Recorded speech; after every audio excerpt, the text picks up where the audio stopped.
Hipacondríaca apresenta Surra de Lúpulo.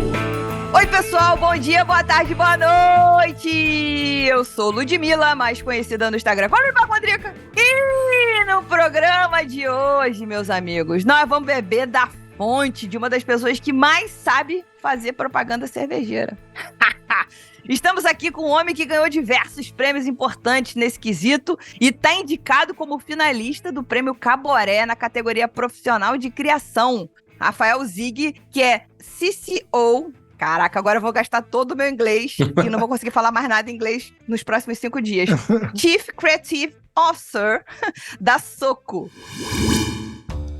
Antes de começar, a gente tem o prazer de informar que esse programa é oferecido pelos nossos mecenas empresariais, The Beer Agency, Viveiro Vandenberg, Prússia Beer, Passaporte Cervejeiro, Cervejaria Ussá, Iris Pay e Cerveja da Casa. Agora sim, Rafa, dá um alô pra galera conhecer a sua voz. Ô, minha gente, tudo bem? Muito legal estar com vocês aqui. Vamos conversar bastante aí sobre publicidade, cerveja, essas coisas. Bem-vindo, Rafa, muito bom ter você aqui. Eu sou o Leandro, mas hoje vocês podem me chamar do Barbudinho da Ussá. A gente pode dizer que é uma nova versão do Baixinho da Kaiser? Eu toparia. Barbudinho da Ussá. Então tá, né? E a gente bate esse papo aqui tomando uma cerveja. Eu quero saber de você, Rafa. O que você tá bebendo aí? Hoje eu tô bebendo a minha preferida das japas aqui, né? Minha esposa é uma das sócias, a Tânia Matsuoka. A Suma é muito gostosa, ela é uma Double Indian Pale Ale com Yuzu. Então é muito legal, né? Porque a Japas, ela traz um pouco dessa coisa de trazer no DNA dela, né? O DNA do Japão, que todas as 4 sócias são japonesas, enfim. Eu acho que talvez o pessoal conheça aí. Quem ouve o Surra de Lúpulo conhece. Conhece, com certeza. Ah, talvez, porra. Já falamos com metade das sócias, porra. Que isso? Estamos com o álbum quase completo. Quase completo. É, isso aí. Da hora demais. E você, Lud, o que você vai beber aí? Cara, eu vou beber uma estreia plena na minha geladeira. Já bebi essa cervejaria, mas é uma estreia porque eu nunca tinha comprado ela pra entregar na minha casa. Chega até mim, vem até mim. Nunca tinha. Bebi em Blumenau esse ano. Entendi. É a Bierbaum e eu tô com a Viena deles, a Viena Lager. Então, Adoro. expectativa alta, garrafinha de 600 ml. Vamos ver se vai fazer algum barulho aí. Pera aí. Ó, Abriu, fez. Porra, quem deu sinal foi o Rafael, hein? Fez sim, amiga. fez aquele... Mas deu um tsi merda. Não fiz aquele... É porque o Rafa, ele ainda tá na fase de ganhar intimidade. Eu tava pensando quão mal seria se eu fizesse assim. Não fez não. Só pra... Só pra provocar. Olha que corzinha linda, ó, coisa linda. Oh, meu Deus, essa corzinha Kobe me pega demais. Sensacional. E você, Barbudinho da Ussá, tá bebendo o quê? Vai ser uma fumaçônica, a Hash Black IPA. Uau. Porque, afinal de contas, né? Estamos aí pra isso, né? Na fumaçônica. Mas você me fez pensar numa coisa, o Lud, sobre a sua Viena. Fala pra mim. Que cerveja boa. Puta que pariu. Eu percebi que eu tenho esse problema com a Viena. É um estilo que eu adoro e que quase nunca compro. Aí eu pergunto, vocês também têm isso? De ter um estilo que vocês adoram e quase nunca compram? Não.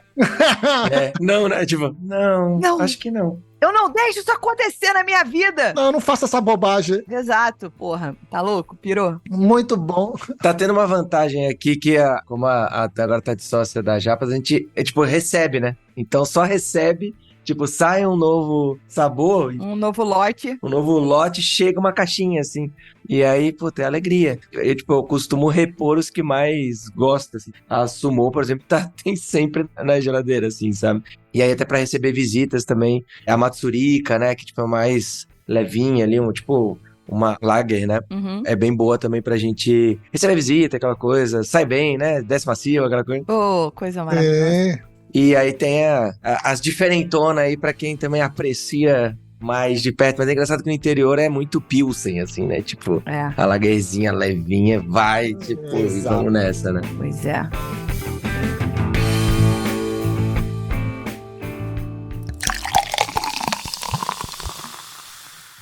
E E você que está nos ouvindo, apoie o Surra de Lúpulo por meio do site apoia.se/Surra de Lúpulo ou comprando uma camiseta na nossa loja.surradelúpulo.com.br. Seu apoio ajuda a mantermos o projeto de pé e a casa do jeito que a Lud gosta, arrumadinha. Isso aí. Outro jeito de ajudar é seguindo a gente na sua plataforma de streaming preferida e dando 5 estrelinhas no Spotify, no Apple Podcast. Isso ajuda muito na distribuição dos episódios. E para tudo, porque assim, para tudo não fala para tudo, né? Continua a ouvir esse programa, mas assim que acabar, se você ainda não ouviu, volta algumas casas para ouvir as outras vezes que falamos sobre publicidade. Nós falamos no episódio 159 com Ken Fujioka e a Rafa Miranda, e no episódio 162 falamos sobre a história da propaganda cervejeira no Brasil e no mundo com Sérgio Barra. Então, terminando esse programa, volta 2 casas e escuta 159, 162. Pronto. Perfeito. Essa lembrança é ótima, faz uma pequena playlist ali, perde esse tempo com a gente, tá? Daqui a pouco você tá achando que eu tô sentada no sofá da sua sala, que Leandro tá sem camisa fazendo um churrasco pra você. Caraca. Vai criando essa intimidade no peito da pessoa, né?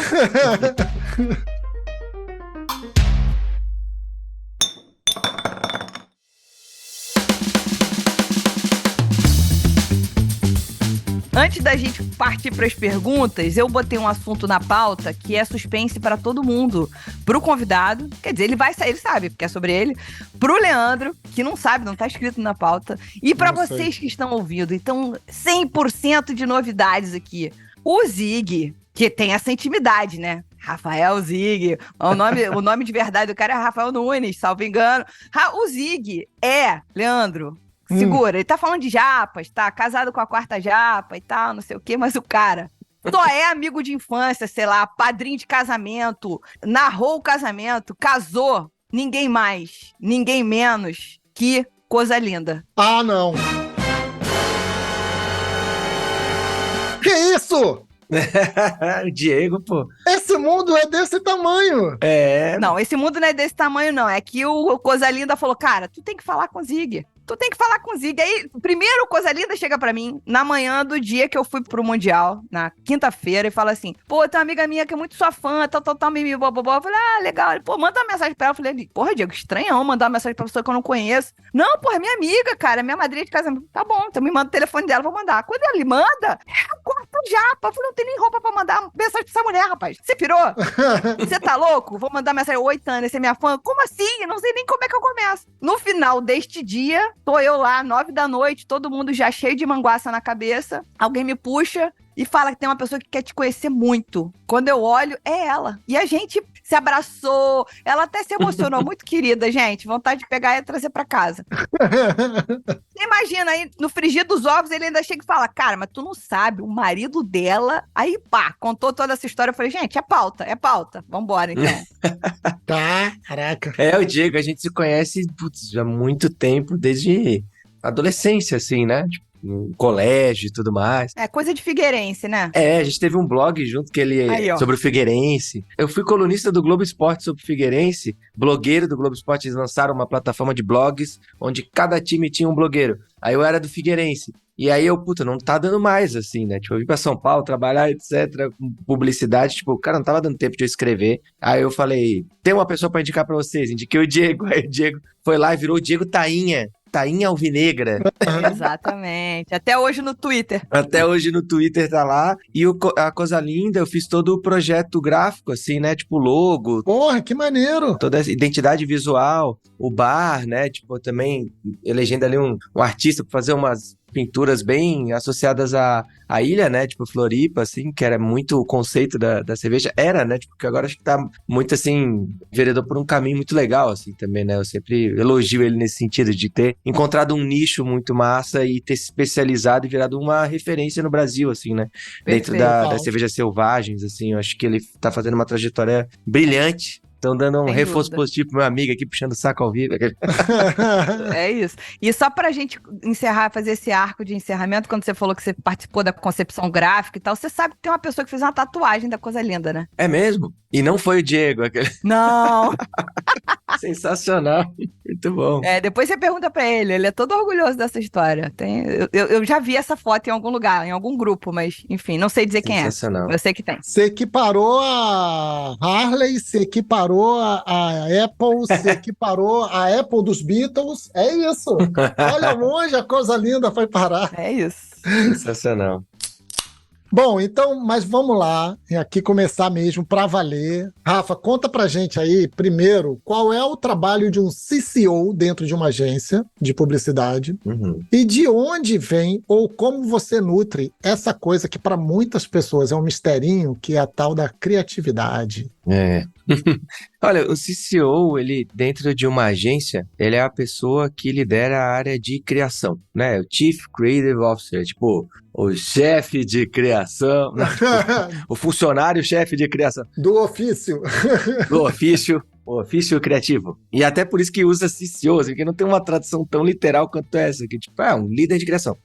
Então eu lidero pessoas, tanto as lideranças, que tem os diretores de criação, tem diretores executivos de criação e tem aí diretores de arte, redatores, que são pessoas de conteúdo também, né? Tipo, criadores de conteúdo, pessoas também que fazem gerenciamento de comunidades, né?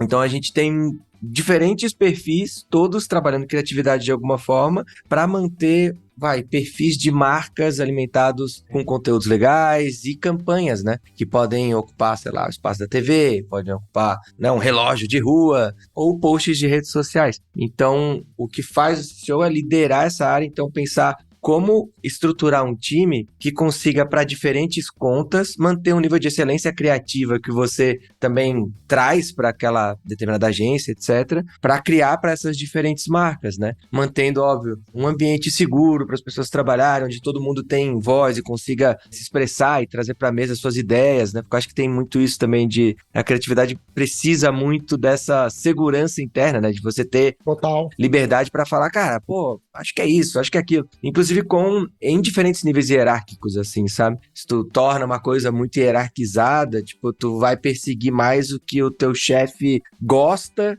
do que o que você acredita que seria a melhor ideia para aquela determinada situação, projeto, né? Então, acho que tem um pouco desse olhar, tanto de gestão quanto de criatividade, assim. O trabalho de um CCO, ele mescla essas duas coisas. Então, eu preciso entender também qual que é a melhor composição de time, a melhor estrutura para atender determinada conta. Porque eu tenho contas de perfis diferentes dentro de casa, né? Eu tenho, sei lá, agora na Antártica, que a gente faz as redes sociais, as campanhas de publicidade da marca, assim, tudo que Guaraná coloca na rua, a gente faz. Então tem um tipo diferente de estrutura, demanda pessoas de diferentes especialidades. E eu tenho outras contas que eu faço a parte de conteúdo de redes sociais, por exemplo, o Brahma, a gente faz conteúdo e influência, né? Então, contato com influenciadores, a criação dos conteúdos de redes sociais da Brahma, possíveis coberturas, sei lá, de jogo de futebol, etc. E tal. Carnaval, que a gente faz a cobertura do carnaval, a gente que faz essa parte, e aí é muito focado em redes sociais, influência é um outro tipo de estrutura, que demanda outro tipo de time, e, né, então tem muito esse olhar de como a gente compõe times para manter a excelência criativa em diferentes frentes simultaneamente, assim, eu acho que esse é o maior desafio que tem de um CCO. E aí, para manter a criatividade ativa, vamos dizer assim, né, a coisa que eu mais gosto de fazer é manter muito esse dedo no pulso da cultura de alguma forma, assim. Tipo, eu gosto muito de, sei lá, fuçar no Spotify as playlists que as pessoas mais estão ouvindo, assim. Porque eu preciso entender forma de comunicar com muitas pessoas. Então eu preciso saber o que elas estão ouvindo. Tipo, mesmo que eu seja, sei lá, um roqueiro, que eu goste de ouvir só rock, eu preciso saber que, cara, o que tá bombando, sei lá, é o Jungkook, que lançou o álbum dele, ele era do BTS, ele tá lançando um álbum dele agora solo, e que tá bombando no mundo inteiro, tá com 1 bilhão de streamings da música mais ouvida desse álbum, sabe? Então, é legal fuçar, assim, eu tenho uma curiosidade pelo pop, o que bomba com muita gente. Mas também existem diferentes mundos em cada marca, assim, né? Sei lá, o jeito que a Stella Artois, que é uma marca que a gente atende, se posiciona é diferente que o jeito que Brahma se posiciona. Brahma vai mais pro ambiente de Brasil, né? Tipo, brasilidade, né? Como que eu me conecto com tudo que diz respeito ao Brasil. Stella Artois tem uma coisa mais premium, a conexão ao redor da mesa, né? Tipo, como que as pessoas trocam ali. Então, é legal, por exemplo, Stella Artois, eu navego muito o universo da gastronomia. é um território importante pra eles. E aí eu sigo alguns chefes de cozinha, gosto de ver vídeos no YouTube. Então acho que redes sociais é onde você tem esse dedo no pulso na cultura. Eu fiz uma experiência recente, assim, que foi muito legal, que foi deletar o Instagram por 30 dias, assim. Não sei se vocês já fizeram isso na vida de vocês. Não, ainda não. Ainda não fiz, mas já pensei em fazer várias vezes. Que nem foi deletar, foi só sair, assim. Tipo, beleza, vou deletar o aplicativo da minha tela, mas tá lá, a conta permaneceu lá quieta durante 30 dias. Só que, pra mim, foi muito assim, putz, dá uma clareada. Tu tem mais tempo pra pensar, entendeu? Pra absorver o conteúdo, pensar, ter insight e fazer anotação, assim. Puta, tive uma ideia de uma coisa... Porque a gente fica naquele FOMO, né? Aquele medo de ficar de fora de algum determinado assunto. Sim. E as coisas chegam. Tipo, chega pelo WhatsApp, assim. Se tá bombando, vai chegar pelo WhatsApp o link do vídeo específico que tá bombando. E aí, quando eu vejo o vídeo específico, eu tenho mais tempo pra pensar, porque eu não tô num feed que vai me puxar pra outro, e pra outro, e pra outro, e eu perdi o foco daquilo que tá acontecendo. Então, foi uma coisa que eu fiz que eu achei bem interessante. Já voltei pras redes sociais, até por conta do Caboré, assim, tipo, putz, eu fiquei mais que 30 dias, eu fiquei, sei lá, 45, quase 2 meses. Mas por conta do Caboré, putz, eu preciso publicar conteúdos, tem que fazer campanha. O prêmio Caboré, ele tinha uma premiação assim, eleger, tipo, melhores do ano do Faustão, sabe? Dentro da Globo ali. A gente tem um prêmio assim. Vocês fazem, né? O prêmio Lúpulo de Ouro. O Lúpulo de Ouro no começo do ano. Sensacional. Mas eu acho que primeiro tem o júri técnico e depois tem a votação popular. Exatamente. E aí, esse não tem votação popular, é só os assinantes do Meio Mensagem, com uma publicação especializada no universo de propaganda e marketing. Só que ele é mega difícil de ganhar, né? Tipo, são 3 pessoas indicadas por ano e tem essa votação que é só no número de assinantes. Aí tu tem que convencer os assinantes do Meio Mensagem a votar em você, aquela coisa toda. Eu fiz até um vídeo com a blogueirinha me entrevistando, fazendo uma graça pra me apresentar, pra quem não me conhecia e tal. Mas e aí eu voltei por isso, pra tipo, ter conteúdo das minhas redes, vou voltar a deixar mais ativo ali pra fazer essa campanha. Mas acho que no final de ano eu vou dar uma desconectada de novo, assim, porque me fez bem, eu voltei a ler, por exemplo, leitura, né, tipo, livro, etc. É outro modo de se manter muito criativo, porque eu acho que tudo que você consegue absorver de conteúdo, elaborar um pensamento e isso virar uma série de insights, assim, meio... listar coisas que saíram dali, aprendizados, reflexões, né? Vai lá e coloca eu uso muito bloco de notas, assim, o bloco de notas de celular. Eu vou lá e anoto. Muito também. E deixo tudo organizadinho, assim, pra, tipo... Nossa, uma hora eu vou precisar disso, aí eu vou buscar pela palavra e vou achar, sei lá.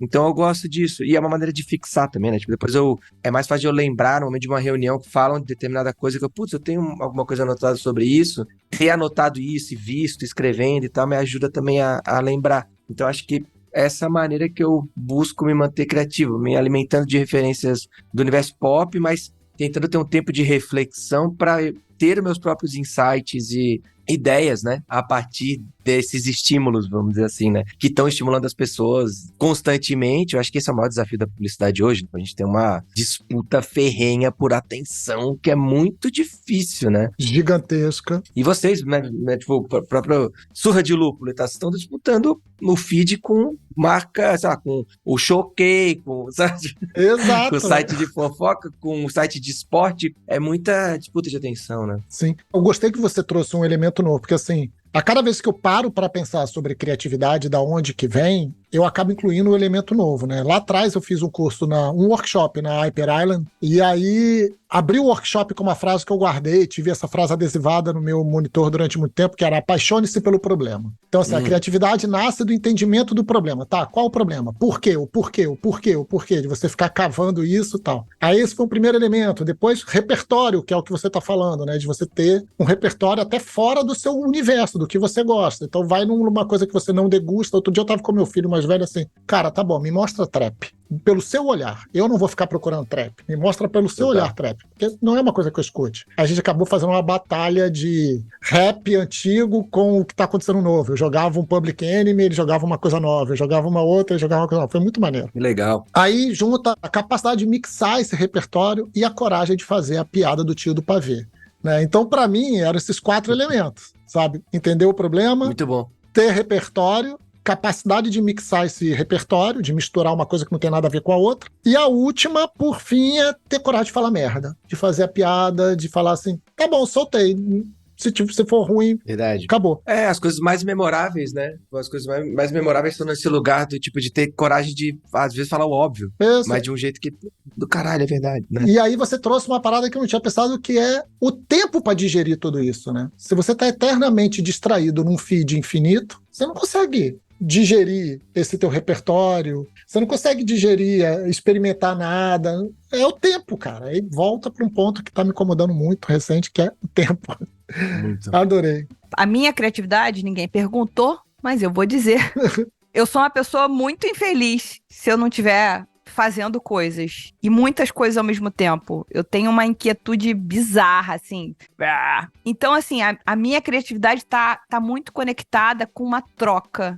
E a troca pode ser a pesquisa pela cultura, ler um livro, fazer uma reunião, bater um papo, estar numa mesa de bar, observação. Mas se você consegue trocar com alguém profissionalmente falando, que é o que imagino que numa agência de publicidade você tem um cara de redação, você tem um cara de criativo, você tem um cara de desenho. Então vocês estão ali constantemente trocando 1 milhão de assuntos e alguém vai trazer um trap que ninguém nunca ouviu. Leandro tem 2 filhos, então tem uma troca com essa juventude, sabe? Trazendo assuntos, trazendo novidades e etc. Muito grande. Mas, sem dúvida, repertório é muito importante, você ter referências, sejam elas quais forem, né? Da onde elas vierem. Isso. Faz muita diferença para você poder... E vivências, né? Criar camadas, exato. Criar várias camadas. Enfim, eu acho que a criatividade pra mim começou no MacGyver. Se for pra falar de referência, aquilo me intrigava de um jeito que eu não sei a idade do Rafael. Eu lembro. Mas eu e o Leandro estamos no 40 mais com força. Tô quase no 40. Aí, ó, quase no 40 não entende MacGyver desse jeito. Cara, o cara que tinha, sei lá, um Clips, um Durepox e uma vontade de vencer, é um negócio que, porra, é bizarro. A vontade de vencer é maravilhosa. Entendeu? Então, tipo, eu acho que... Sério, eu tô falando de MacGyver nesse grau de brincadeira, mas eu acho que, enfim, apesar de talvez não ter assistido MacGyver, você deve ter ouvido falar, pelo menos, do que foi MacGyver, mas era esse cara que se saía de enrascadas com isso. Um Clips, um Durepox e uma vontade de vencer. Então, eu acho que, pra mim, a criatividade tá um pouco aí, sabe? Você tem algumas ferramentas que não necessariamente, quando você olha pela primeira vez, elas se conectam, elas não são um Lego. Pelo contrário, tá? É um Lego, é um pedaço de papel, é um Clips, a vontade de vencer. O Clips tá sempre envolvido. É muito legal, porque eu acho que tem uma coisa também que você citou, assim, e Leandro também, mas essa troca, ela gera muita ideia legal, né? Que eu acho que é um pouco de onde vem, assim...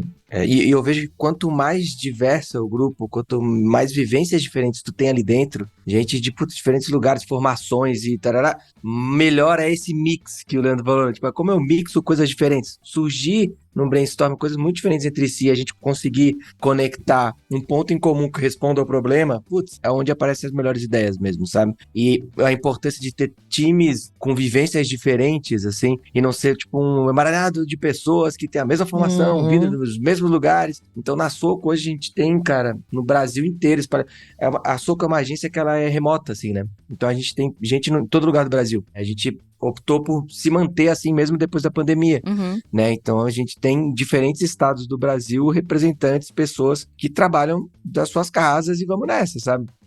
E isso é muito forte, assim, para manter um ambiente criativo e essas trocas muito ricas, assim, sabe? Ó, perfeito. Eu podia continuar nesse assunto aqui fazendo um podcast só sobre isso. Acho que, inclusive, fica a ideia. Fica a dica.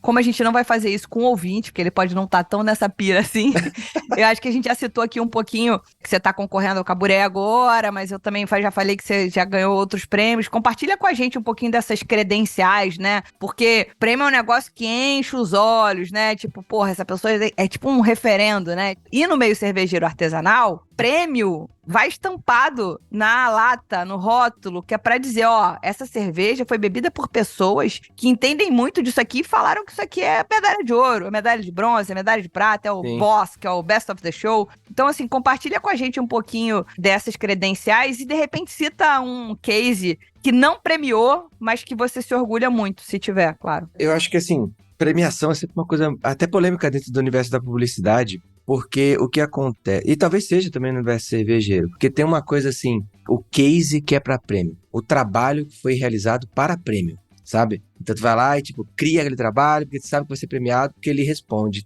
faz todo um checklist do que precisa para ser um trabalho premiado, né? E aí, às vezes, tu não tem nenhum cliente, mas tu abraça ali algum cliente que topa só assinar lá e tá tudo certo, nem cliente seu para ganhar prêmio, né? E isso tem cada vez tido, por conta das críticas, etc., tem tido menos espaço, assim, dentro da publicidade. Então, uma das coisas que eu mais me orgulho é de todos os prêmios que eu fui ganhando ao longo da trajetória, eles foram sempre consequência de um trabalho de dia a dia. De tipo, de estar focado em qual problema eu tenho que resolver, qual a ideia que vai responder de uma maneira muito diferente, problemas que são sempre iguais, né? Se repetem demais, assim, e cumprem objetivos também parecidos, mas que são trabalhos que são realizados por problemas do dia a dia, assim, sabe? E não criar um problema porque eu já tenho uma solução muito criativa e aí eu vou lá e conto uma história bonita para ganhar um prêmio, né? Então, todos esses trabalhos partem muito desse princípio, assim, de como a gente consegue, tipo, só escrever depois algo que foi feito para resolver determinado problema, assim. Então, é muito o que move esse dia a dia. E aí, um case, talvez, que não foi premiado, é porque todos acabam sendo premiados alguma coisa, assim, né? Mas que talvez não teve tanta visibilidade em premiação, mas que teve uma visibilidade de campanha, foram as Vovloggers do Itaú. Muito bom. Você lembra disso? Eu não sei se... Lembro, claro. Eu sempre corro esse risco, assim, porque, cara, foi muito legal, porque era um desafio do banco, assim, cara, a gente precisa divulgar, precisa passar para as pessoas uma segurança de que tá tudo bem você baixar o app do Itaú para fazer transação bancária. Você estava naquele período de entrada das pessoas em banco, em aplicativo, que as pessoas ficavam com medo de, não, vão me roubar, então não vou nem instalar esse aplicativo aqui. E a maneira que a gente encontrou de dar essa segurança, de mostrar para as pessoas que, cara, tá tudo bem, foi chamar duas senhoras que eram muito amigas há muitos anos, que era a Neuza e a Cida.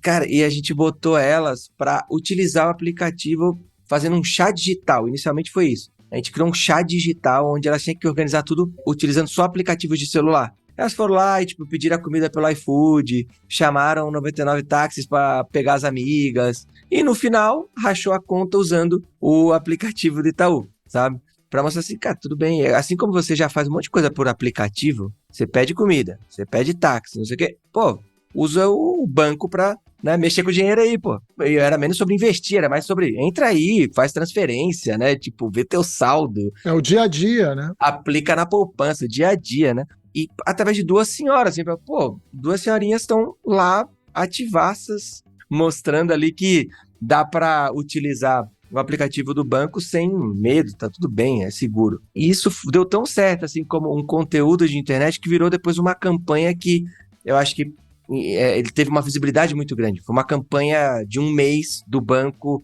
utilizando todos os meios, assim. Então tava no intervalo do futebol, elas foram no Luciano Huck, foram entrevistadas por ele. Olha só. Né? Tipo, e aí, bicho, pô, como é que é esse negócio aí? Não sei o que, vocês estão famosas, não sei o que.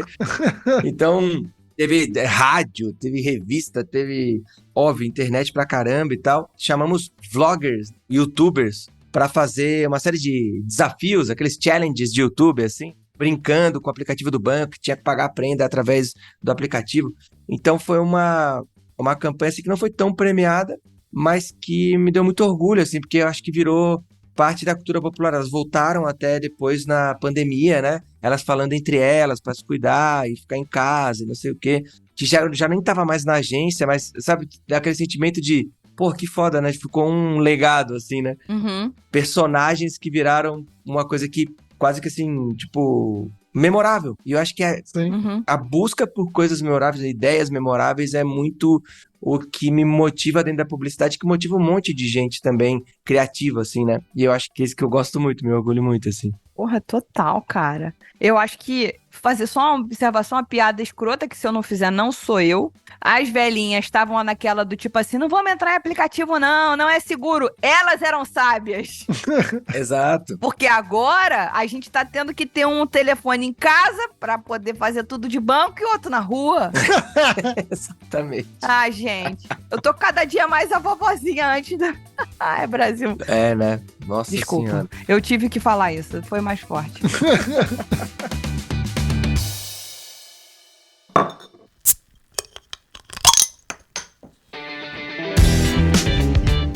Então vamos voltar para a cerveja rapidinho. Fala pra gente um pouco da sua relação com a cerveja para além da publicidade e, óbvio, do matrimônio, né? Porque quando você casa com uma pessoa que é sócia de algo, você tá casando com uma parte dessa sociedade e você vai ganhar, pelo menos, cervejas constantemente em casa dessa sociedade. Então, traduz aí pra gente, conta pra gente qual a sua relação com a cerveja, além desses universos. Cara, eu acho que a minha relação com cerveja é curiosa porque, sei lá, eu comecei como um bebedor de Pilsen, como sempre, aquela coisa. Uhum. Mas eu fui acompanhando desde o começo do movimento cervejeiro, assim, eu acho que até, né, talvez ter o Tainha com um amigo meu, o Diego, a gente sempre buscou experimentar essas novas cervejas que foram chegando, assim, né, os novos estilos e todo esse movimento de cervejas artesanais e tal. Eu sempre gostei, assim, tipo, quando, sei lá, até hoje eu gosto muito de IPA, né, tipo, eu acho que já virou um... A IPA é o novo Pilsen, aquela coisa. Mas eu acho que, sei lá, o meu Pilsen é a IPA. Uhum. Eu não tomo mais tanto Pilsen, eu tomo mais a IPA, daí as mais complexas eu uso para ocasiões mais especiais e tal. Mais especiais.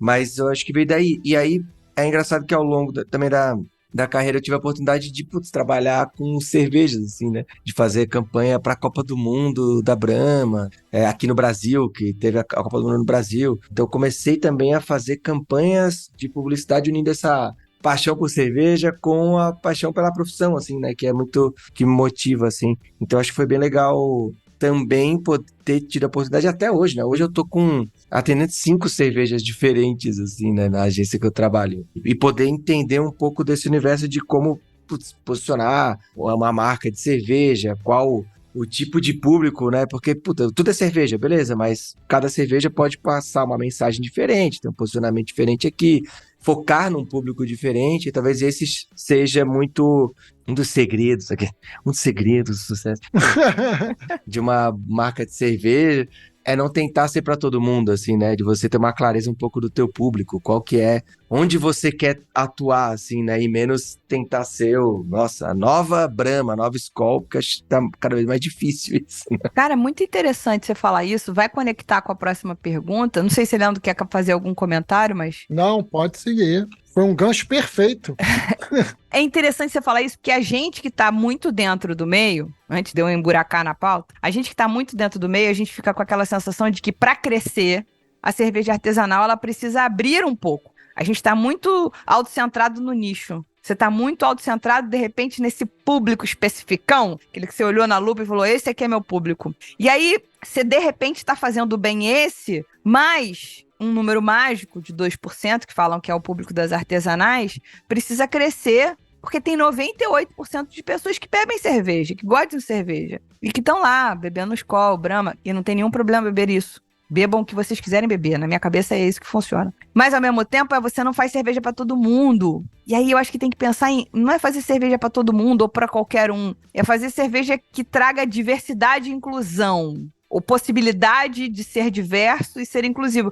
Que foi um pouco uma coisa que você falou em relação à equipe. É rico eu ter uma equipe que venha de formações diferentes, de lugares diferentes, de situações financeiras lá, né? Para que eu possa ter ideias, pensamentos diferentes. Então, essa é a introdução, né? E aí, a gente tá falando muito de grandes marcas. Você falou de Brahma, você falou de Stella, você falou que trabalha com outras 5 cervejarias, ou com 5 cervejas no momento atuando.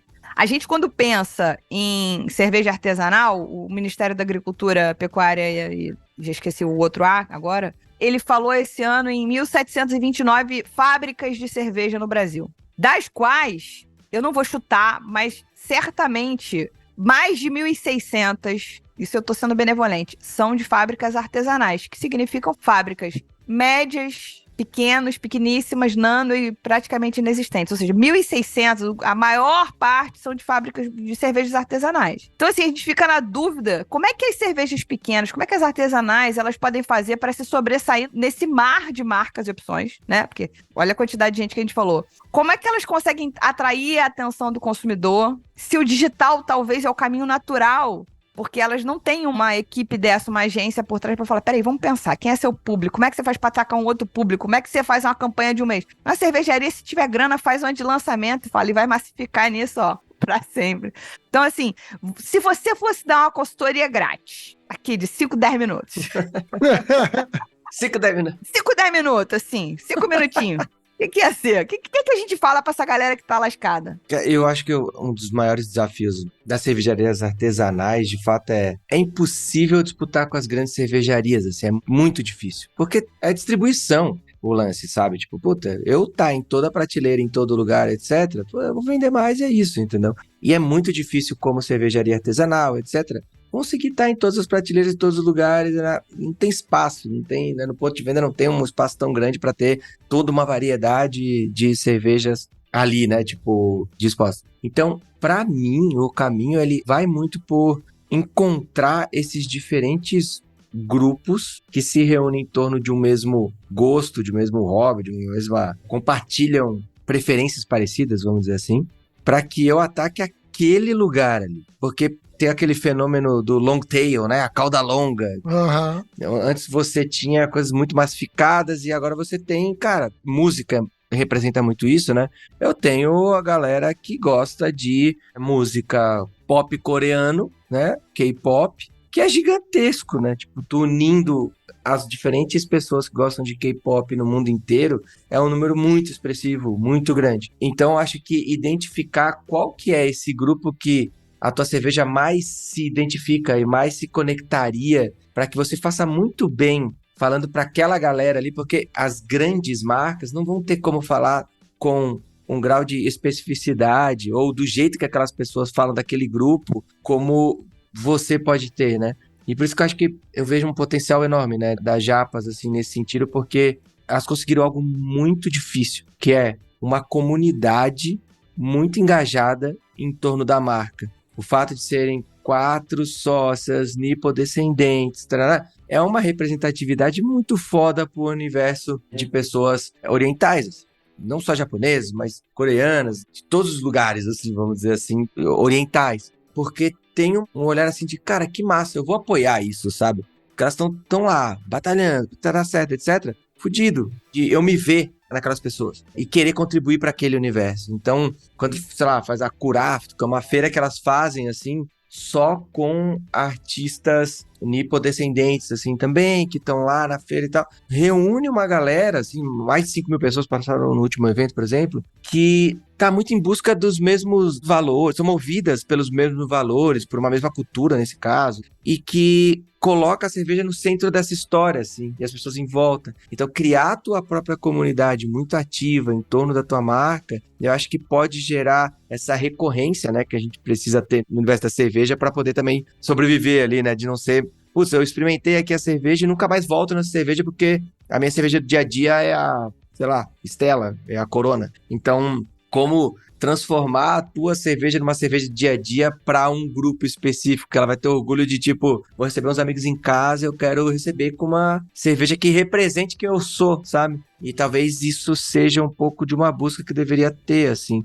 Eu acho que algumas cervejas artesanais eu sinto que, a partir do momento que elas tentam se posicionar como grandes cervejarias, elas perdem mais do que ganham. Porque tem todo um charme de tipo de não ser uma grande cervejaria e de manter uma qualidade legal e tal. O desafio mesmo é a precificação, né? Que é tipo, putz, aí tem N coisas que deixam mais cara a cerveja no Brasil, que eu acho que aí tem debates e conversas em torno de regulamentação e tudo mais que precisam evoluir mesmo para que sejam mais competitivas também em preço as cervejas artesanais, né? Que eu acho que hoje é super complexo. Um nó complicado de desatar. Né? É. Talvez a única escapatória para a maior parte das cervejarias, você deu um excelente exemplo das Japas, que é uma construção de marca absurda, sensacional. Culpa sua? Não. Brincadeira, sei que não, porque elas já existiam antes.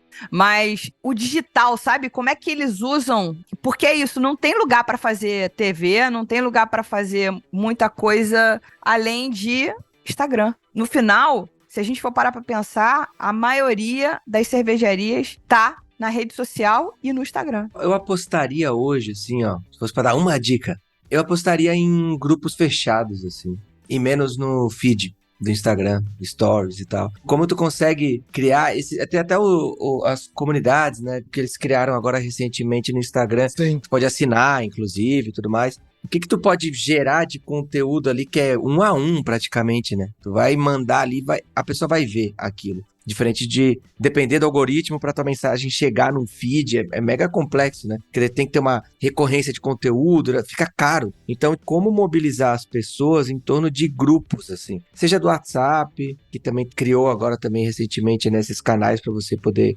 gerar esse conteúdo, quanto também no Instagram, assim. Eu acho que tem os momentos TikTok da vida, né? Até tu deu um exemplo muito legal, assim, né? Tipo, um áudio do Surra de Lúpulo virou um trechinho que as pessoas estão usando para brincar com os amigos, assim, né? Então, identificar, por exemplo, a trend do momento no TikTok. E você, como aquela cervejaria, entrar de um jeito diferente, criativo, legal, que conversa com a tua marca, é uma maneira de tentar dar escala, mas tipo, de alguma maneira tentar direcionar para esse grupo, para, putz, tem muito mais no nosso grupo lá, a gente consegue ter uma conversa mais direta e tudo mais. Eu acho que pra mim é um pouco do que é pra onde tá indo, assim, a audiência, sabe? As pessoas estão buscando um pouco menos da surra de conteúdo no feed e muito mais a relevância dos grupos em que eu me identifico e quero receber aquele conteúdinho ali, sabe? Eu quero receber, sempre que tiver um novo episódio de Surra de Lúpulo, eu quero receber esse conteúdo. Ou, sempre que a Lud tiver alguma coisa pra falar, o Leandro tiver alguma coisa, eu quero ouvir, quero saber o que eles estão falando, porque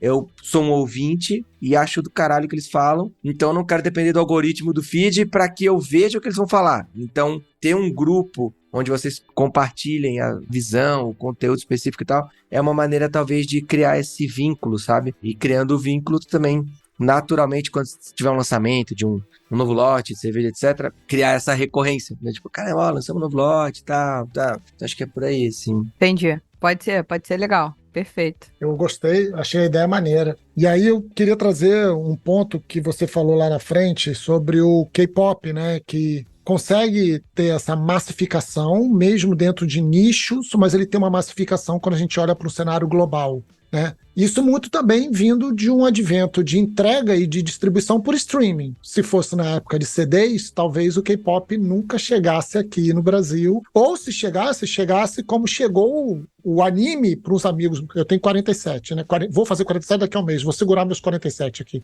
Segurar os 46 no último minuto que eu posso. Então, vou fazer 47 daqui a pouco. Sagitariano. Eu tenho uns amigos de infância que eram otaku sem saber que a palavra otaku existia, mas é porque eles corriam atrás do conteúdo de anime e que eles conseguiam por cópias e cópias e cópias de VHS, conseguia um desenho específico, um anime específico, tal, para... Então, se você não fazia parte disso, não tinha como massificar, porque você não tinha meio de distribuição. O streaming permitiu isso. Eu lembro muito do episódio da morte daquele cantor sertanejo, que de repente o mundo todo falava dele. Cristiano Araújo. Isso. Todo mundo falava dele e eu falei, gente, eu nunca tinha ouvido falar dessa pessoa. Exato. Porque ele foi distribuído de forma streaming, muita gente consumia, e a mim nunca tinha chegado, então ele era massificado. O que eu penso como desafio para cervejarias artesanais é que elas têm a barreira da distribuição de um produto físico. Então, começar a trazer pessoas de mesmo gosto. Por exemplo, nós temos um caso que eu acho muito foda de posicionamento de marca e de comunicação constante, que é a Juan Caloto. Eu não sei se você conhece a Juan Caloto. Juan Caloto. Tem que conhecer, cara. Tem que conhecer. Depois conhece. Tem que conhecer. Que da hora. E assim, eles partem da comunicação dele. Todas as cervejas são capítulos de uma história de Velho Oeste. Que legal. Muito bom. Desse personagem que é o Juan Caloto e o que está ao redor deles. E todas as cervejas são criadas assim, eles vão desenvolvendo. É muito maravilhoso. A gente tem um episódio com eles, volta, escuta lá. É muito no começo, desculpa qualquer coisa. Mas assim, eles têm isso, mas ao mesmo tempo, se eles buscarem todo mundo que é fã de conteúdo de Velho Oeste, que gosta dessa estética e tal, talvez eles não consigam entregar. Então eu tenho já uma limitação física de falar, cara, quanto eu produzo, quanto eu consigo entregar. Eu não sou tão replicável assim, né? E aí me vem o desafio, que é o áudio que está circulando, é o da Hipacondríaca, é o da Lud, não é o do Surra, que a Lud tem feito um trabalho muito legal como meio, como comunicadora do meio, de abrir a cabeça e apresentar um novo universo para uma camada de consumidor de massa. Então ela fala de temas que o universo dos consumidores de cerveja artesanal já não falam mais, o universo já abandonou há muito tempo. Mas ela trata sobre isso e acaba gerando essas ondas muito legais e tal. O quanto uma marca consegue participar dessa educação do mercado, de virar e falar, galera, E aí? Vamos experimentar outra coisa? Não existe só American Lager e não existe só Pilsen, sabe? Esquecendo a parte da identificação, esquecendo a parte por exemplo, que eu também acho linda o posicionamento das japas, sabe? Da nipodescendência. Mas além disso, para beber uma japas, eu já tenho que estar aberto a experimentar uma cerveja com... Qual foi o elemento que você traz na Sumô? Que elas trazem na Sumô, que você falou? Yuzu. Com yuzu. Tem que estar aberto a experimentar yuzu. Uma cerveja com yuzu. O quanto uma marca consegue contribuir com isso? Eu acho que essa é uma marra final. Olha, vi um esforço até de grandes cervejarias, né, incluindo a Ambev e tal, de fazer esse trabalho de educação uns anos atrás. Teve uma série de iniciativas assim. Eu acho até, por exemplo, bateram muito na escola por conta de ter milho na composição. Pra quem é do universo cervejeiro, tudo bem ter milho na composição. Tá tudo bem. Exatamente. Tipo, dá pra ter milho, dá pra ter Arroz. aveia, dá pra ter arroz, o que for, tá ligado? Então teve um esforço movido por um hate e tal, né? Mas teve também uma Academia da Cerveja, eu acho que começou a criar várias iniciativas para tentar um pouco ampliar, né, o horizonte do universo da cerveja brasileira, assim, né? Mas acaba... Brasileira, enfim, mundial, enfim. Mas eu acho que no Brasil. Mas eu acho que tem um pouco de um olhar, assim, de... Eu acho que já teve esse movimento, né? E hoje eu não vejo mais com tanta frequência, assim, né? Tipo, de educação e tudo mais. Mas eu sinto uma coisa que eu achei muito curiosa, assim, eu participo muito dos eventos da Japas, assim, né? Vou lá, vendo um chopp e tal. Mas, sei lá, perfis que você não imaginaria pedirem cervejas que não fosse a Matsurika, que é a Lager e tal, e você oferece uma ácida e elas gostando da cerveja. Ah, não, essa daqui tem uma nota de maçã e não sei o que e tal. Bem gostosa, assim, um pouquinho. Você explica de um jeito simples, sabe? Uhum. Mais docinha, assim. Tem um azedinho sabe, tipo meio limão, assim, mas não tem gosto de limão. É um ácidozinho com gosto de maçã. Tu dá pra pessoa, ela experimenta e tipo, nossa, que gostoso. Mas tentar, sei lá, explicar isso de um jeito mais raso, mais sobre o saborzinho. Ah, não, tem um azedinho. Tipo balinha azeda, uma delícia, né? Eu gosto de bala azeda. Por que eu não vou gostar de uma cerveja azeda, tá ligado? Dá pra gostar de uma cerveja azeda. Então, eu acho que talvez falte um pouco dessa correlação, né? De coisas mais simples pra gente explicar o sabor da cerveja e não tornar essa gourmetizada, né? Vou explicar de um jeito aqui, sommelier e tal. Que eu acho que cabe também, mas eu acho que para massificar a gente precisa identificar formas, voltando lá no começo da conversa, de correlacionar, né? De que jeito a gente consegue explicar uma música para a pessoa do universo pop que é legal, correlacionando com o sabor, né? De uma cerveja ou comidas, né? Que você tá acostumado a falar, não, putz, tem um gosto assim assado. Você correlacionar com a cerveja e vamos nessa, sabe? Pra pessoa identificar ali, não deve ser tão ruim assim. Quer dizer, eu gosto de bala azeda, eu vou gostar de uma cervejinha azeda ali. Pode ser gostoso, sabe? Vou me permitir. Então talvez falte isso, né? De como a gente consegue simplificar coragem de falar merda. Falar de um jeito diferente ali. Um jeito simplificado os diferentes estilos de cerveja. O que é complexo, né? É. Maneiro.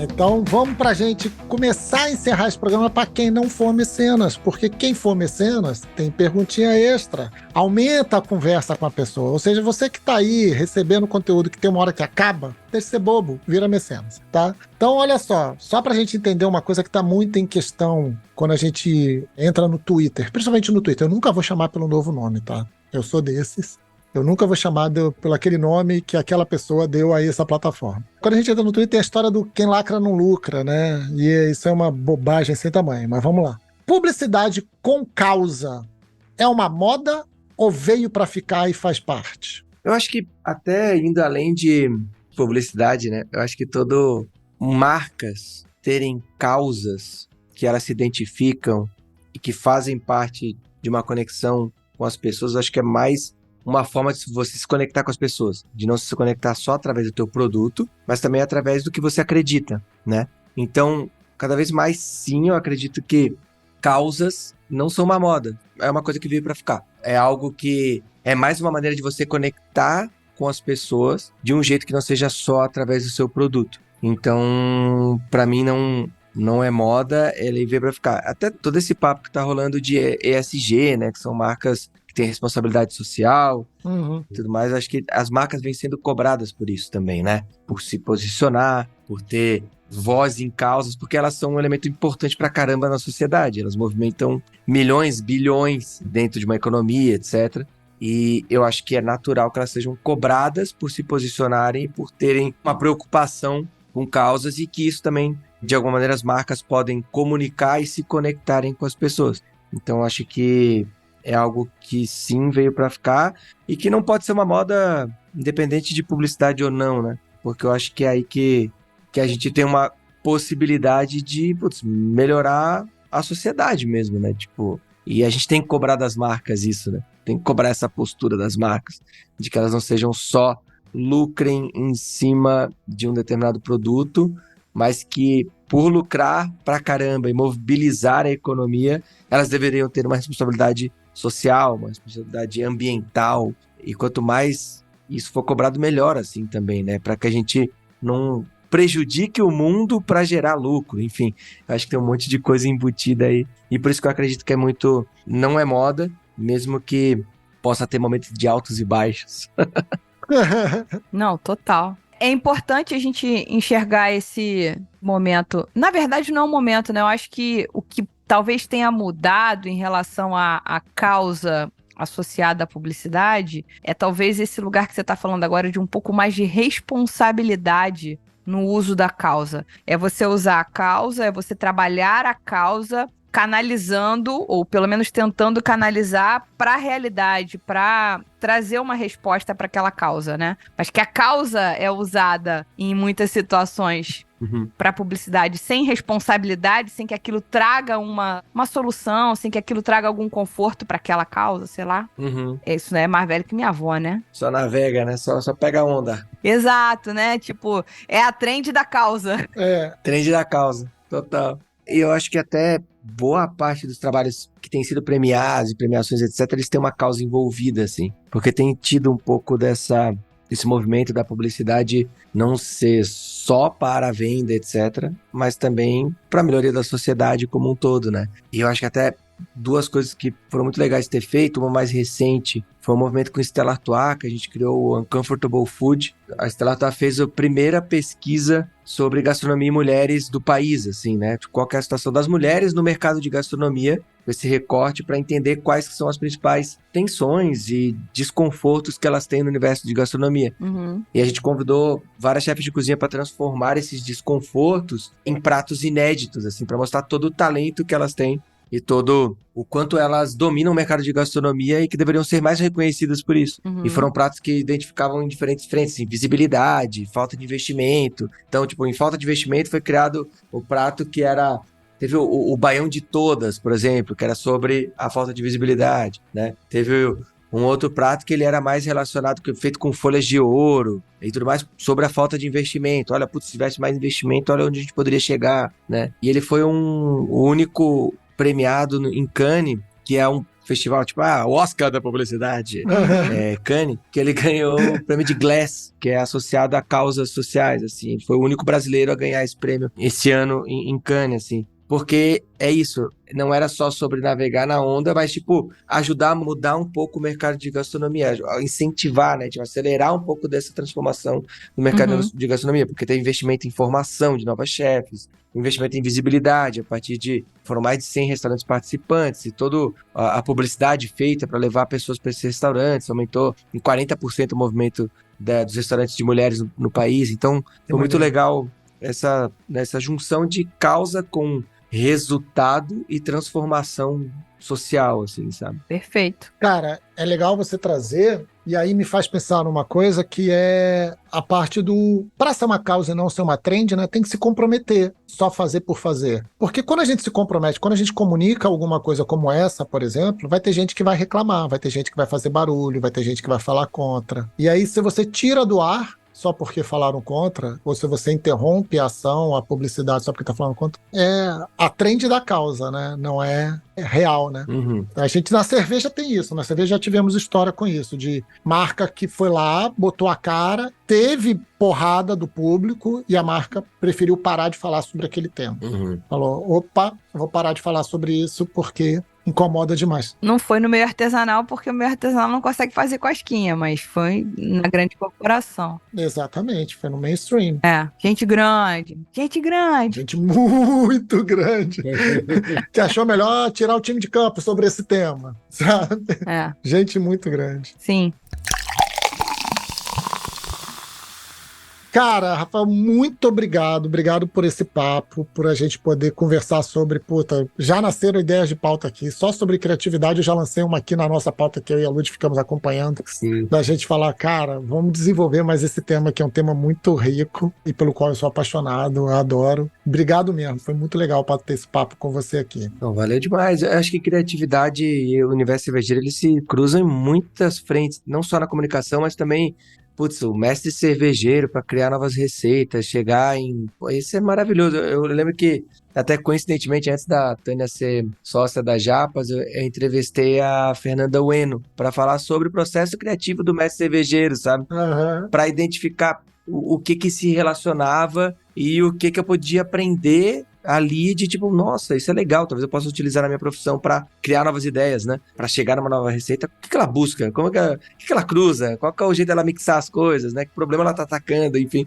Então é muito legal, tenho muita curiosidade sobre o processo criativo, assim, no geral, assim. E o universo cervejeiro me encanta muito por isso também, sabe? Pra mim, exemplo de criatividade, já falamos largamente sobre ele. MacGyver. No MacGyver, muito bom. Cara, na moral, cara. O mix do clips com chiclete, com uma pedra. Durepox e uma necessidade bizarra de fugir de pessoas.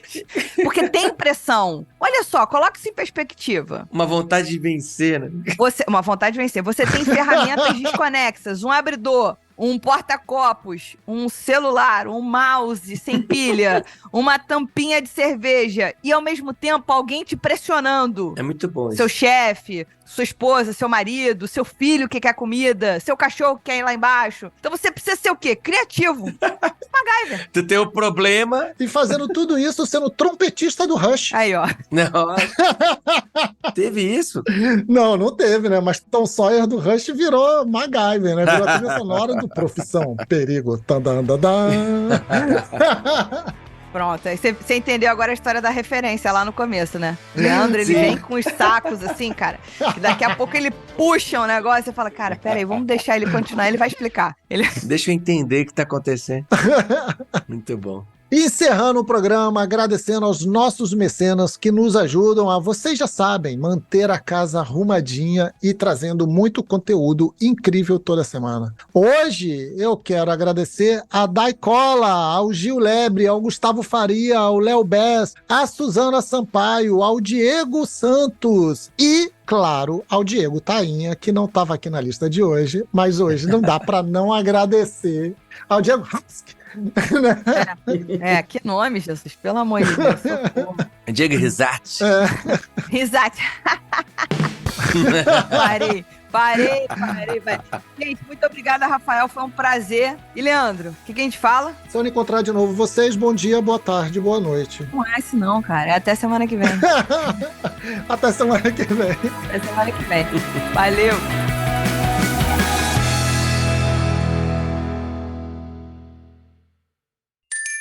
Beba menos, beba melhor. Beba com moderação.